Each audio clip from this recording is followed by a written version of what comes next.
ikuti Smart Community.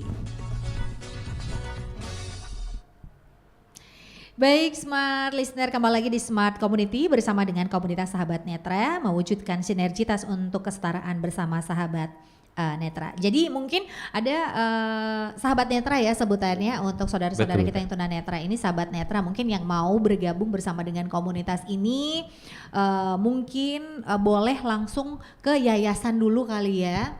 Bener ya, ke yayasan karena kan kerjasama sama yayasan ya. Betul, kalau untuk tunanetra di luar, maksudnya boleh di luar yayasan, boleh di dalam yayasan. Kalau untuk mitra yang mendampingi, boleh langsung ke Sahabat Netra.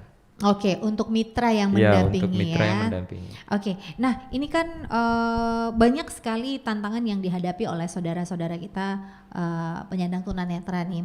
Nah, menurut Mas Sandi ini sendiri, tantangan dari penyandang netra dalam mengakses fasilitas publik ini kebanyakan apa tuh? Ditanya tantangan, ya. Kalau tantangan dari teman-teman tunanetra sebenarnya ya betul, salah satunya fasilitas publik yang masih kurang akses untuk mereka. Kadang juga pengurusan administrasi, Kak. Oke. Yang kadang maksudnya ada kesempatan lebih lah untuk teman-teman tunanetra, ada kesempatan yang lebih dibanding teman-teman yang melihat. Kadang itu dipersulit juga. Oke, apa kesulitan terbesar dari saudara-saudara kita tuh yang mereka hadapi, Ya, betul. yang banyak kasus ditemukan? Kadang ini, Kak, kalau pengurusan administrasi kan, persuratan, itu kadang teman-teman tunanetra tidak akses untuk melakukan administrasi tersebut. Kadang yang melayani juga ini maksudnya mungkin belum paham bagaimana sih cara melayani teman-teman tunanetra, menghadapi teman-teman tunanetra. Kadang diberlakukan seperti sama halnya kita, padahal ada sebenarnya hal-hal yang tidak boleh kita lakukan ke teman-teman tunanetra, seperti halnya mengajak mereka berbicara tapi kita tidak menyentuh mereka terlebih dahulu. Oh, jadi kalau sebenarnya gimana sih kalau kita mau Berkomunikasi. Iya, berkomunikasi. Kalau untuk komunikasi awalnya misalnya ini, saya pegang dulu, Kak. Lalu saya sampaikan nama saya. Kak, saya Sandi. Nah, dia pasti nyaut bahwasanya oh iya Sandi.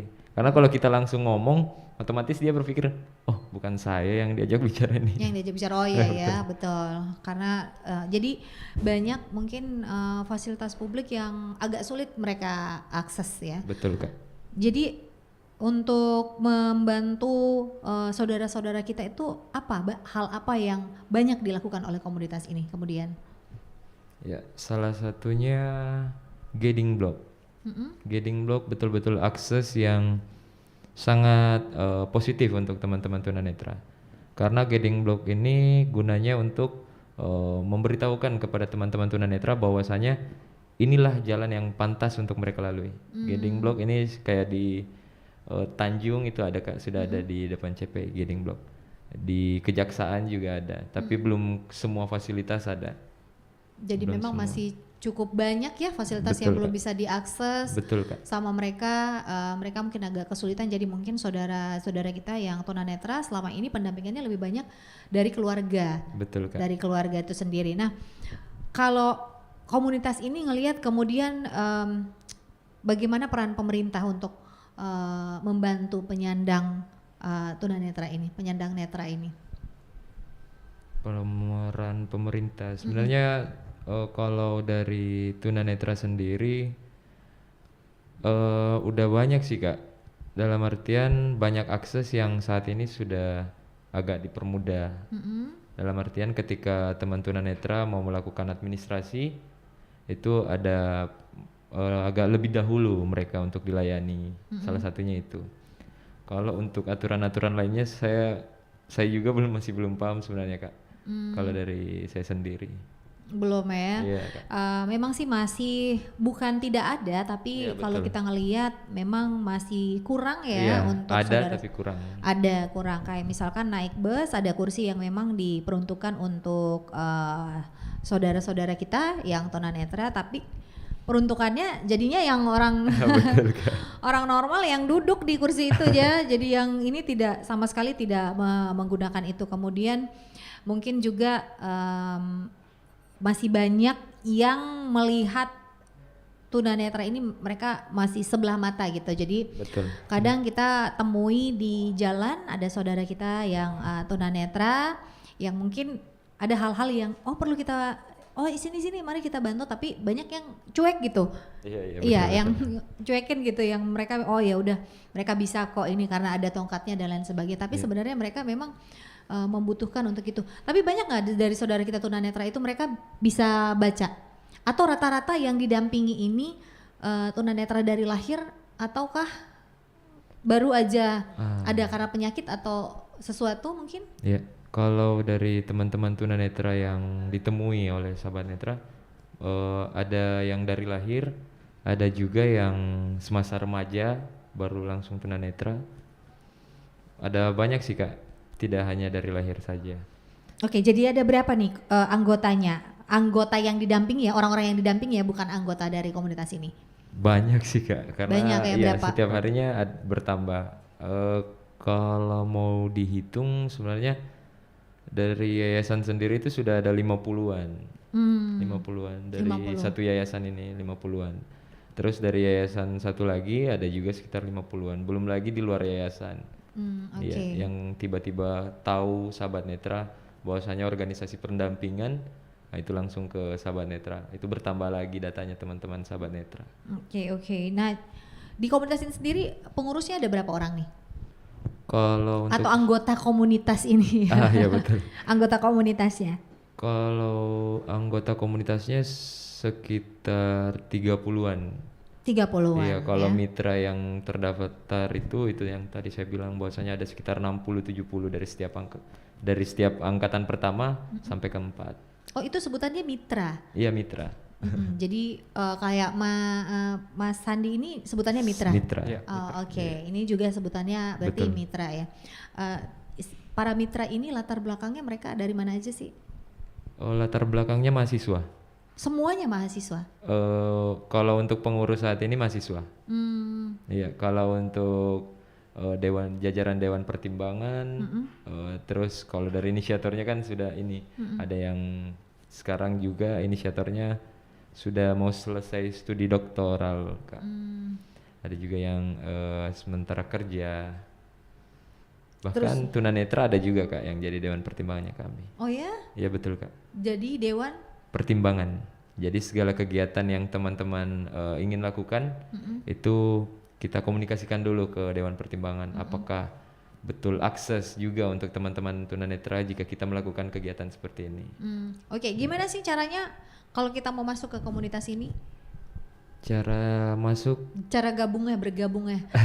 jadi di Sahabat Netra itu Kak, selama satu periode kepengurusan dia melakukan open recruitment selama 2 kali Oke. setiap 6 bulan. Dan kalau ingin bergabung di Sahabat Netra boleh diakses melalui Instagram Kak. Oke, Iya. baik.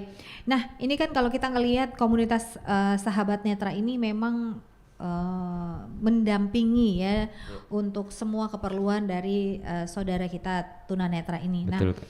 untuk mewujudkan sinergitas dan juga kesetaraan bersama dengan Sahabat Netra, Betul. sejauh mana sih sebenarnya peranan Sahabat Netra dalam melakukan sosialisasi ke masyarakat? Kalau sampai saat ini kita lakukan sosialisasi itu ke ini tempat kegiatan-kegiatan kayak di CPI, di Lego-Lego CPI, maksudnya tempat-tempat orang berkumpul Kak. Seperti halnya juga kampus, kita juga ke mahasiswa-mahasiswa.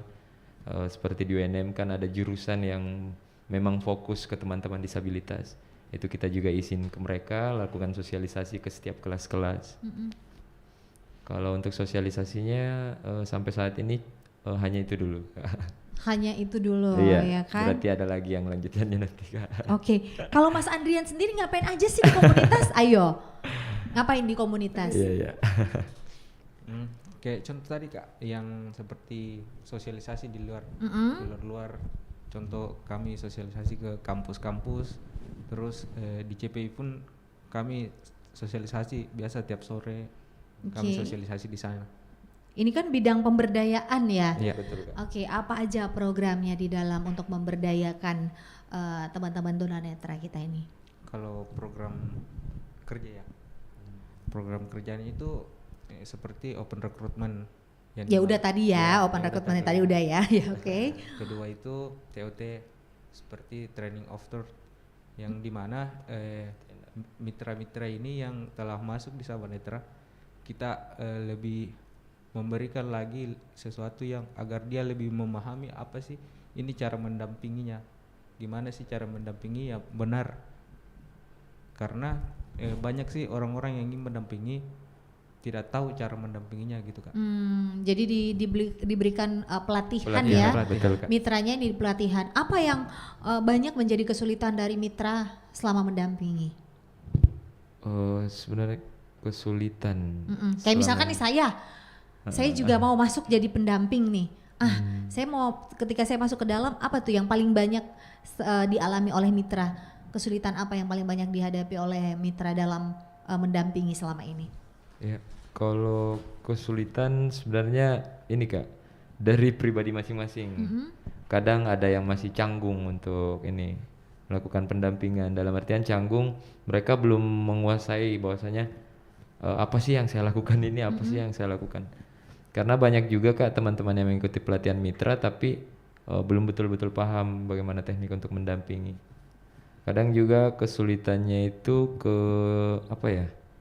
Ke aksesnya juga ya. Iya. Kadang aksesnya juga kalau dari teman-teman mitra sendiri untuk mendampingi. Akses apa ini? Akses dalam artian apa ya? Semacam kendaraan ya misalnya. Kendaraan.